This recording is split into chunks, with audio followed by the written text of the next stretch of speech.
বাংলায় কথা বললেই বাংলাদেশি তকমা ও নির্যাতনের অভিযোগ। কার্যত আতঙ্কের মধ্যে দিন কাটাচ্ছে পরিযায়ী শ্রমিক ও তাঁদের পরিবার। এমন অবস্থায় পরিযায়ীদের কথা মাথায় রেখে মুখ্যমন্ত্রী মমতা বন্দ্যোপাধ্যায়ের নির্দেশে রাজ্যের প্রতিটি ব্লকে খোলা হয়েছে সহায়তা কেন্দ্র, যেখানে পরিযায়ী শ্রমিকদের সরকারি নথিপত্র পেতে সমস্যার মধ্যে না পড়তে হয়। এরই পাশাপাশি পরিযায়ী শ্রমিকদের বাড়িতে গিয়ে তাদের পরিবারের পাশে থাকার আশ্বাসও দিচ্ছেন তৃণমূল কর্মীরা। অনাথায় যারা বাংলা ভাষাভাষী, যারা বাংলা ভাষায় কথা বলছে, তাদের উপর পুলিশি অত্যাচার হচ্ছে। পুলিশি বিনা কারণে সকাল সন্ধ্যা রাত্রি তাদেরকে ডেকে পাঠাচ্ছে এবং এই অভিযোগ আসছে ওখানকার কোম্পানির লোকজনেরা যারা বাংলা ভাষায় কথা বলছে, যারা মাতৃভাষায় কথা বলছে, তাদেরকে রাখছে না কাজে এবং পুলিশি অত্যাচার ওখানে ম্যাক্সিমাম। যা তাদের পাশে সহযোগিতা করা, আমরা 24 ঘন্টা তাদের পাশে থাকার একটি বার্তা দিয়েছি।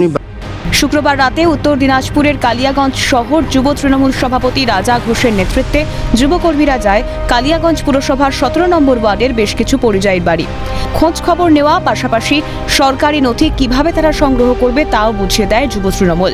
এসবের মধ্যেই শুক্রবার ভিন রাজ্য থেকে ফেরেন পরিযায়ী শ্রমিক। আমরা 82 সেক্টরে ছিলাম, হরিয়ানা 82 সেক্টরে। কিসের কাজ করতেন? আমরা বাসা বাড়িতে কাজ করি, আর আমার হাজবেন্ড করে ইনভার্টারের কাজ, গভর্নমেন্টের চাকরি, ও কাজ করে।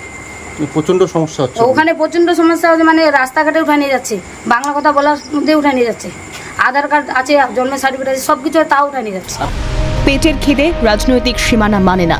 সম্প্রতি পরিস্থিতি এমন হয়েছে যেখানে ভিন রাজ্যে বাংলা বলতে অস্বস্তি বোধ করছে পরিযায়ীরা, আর এই ইস্যুতে লাগাতার হেনস্থার সম্মুখীন ভিন রাজ্যে কর্মরত পরিযায়ী শ্রমিকেরা। এ নিয়ে বাকযুদ্ধ শুরু হয়েছে রাজনীতির ময়দানেও। এখন দেখার সমস্যার সমাধান কতদিনে হয়। উত্তর দিনাজপুর থেকে নন্দদুলাল সরকারের রিপোর্ট, ক্যালকাটা নিউজ।